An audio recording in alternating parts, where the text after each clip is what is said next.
First మామిడి పండ్లను మంచిగా కడుక్కొని ఒక 15 నిమిషాలు నానబెట్టుకోవాలి వాటర్లో.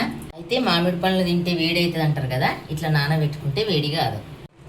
ఈ పండు పైన ఉన్న చెక్కు మొత్తం తీసేసుకోవాలా.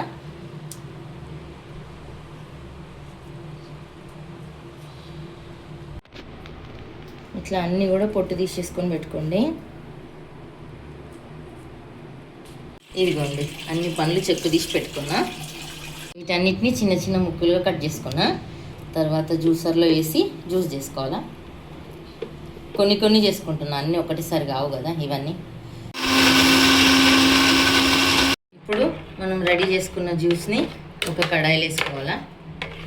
ఇప్పుడు మిగతా సగం మామిడి ముక్కలు కూడా జ్యూస్ చేసుకున్నా కదా, దాన్ని కూడా దీంట్లో వేసేసుకోవాలా. దీన్ని మంచిగా స్మూత్గా గ్రైండ్ చేసుకోవాలా, అప్పుడే మామిడి తాండ్ర మంచిగా వస్తుంది. తర్వాత స్టవ్ ఆన్ చేసి మంచిగా కలుపుతూ ఉండాలి కొద్దిసేపు, ఒక 10 నిమిషాలు టైం పడుతుంది. ఎందుకంటే గ్యాప్ ఇస్తే మళ్ళీ కింద అంటుకుంటుంది. ఇట్లా మిక్స్ చేస్తూ కలుపుకోవాలి.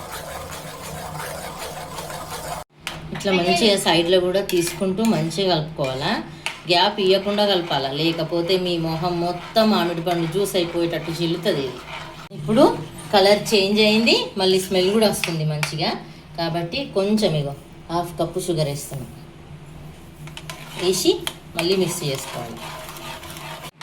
ఇప్పుడు షుగర్ వేసిన తర్వాత అది కరిగిపోయి మళ్ళీ జ్యూస్ మొత్తం కొంచెం గట్టి పడుతుంది. అప్పటిదాకా కలుపుకోవాలి. నాకు ఒక 10 నిమిషాలు టైం పట్టింది. మొత్తం కలిపి ఒక 20 నిమిషాలు పడుతుంది చేయడానికి. ఇప్పుడు స్టవ్ ఆఫ్ చేసేయాలా. ఇప్పుడు ఒక 2 ప్లేట్లు తీసుకొని మంచిగా నెయ్యి అప్లై చేసుకోవాలా.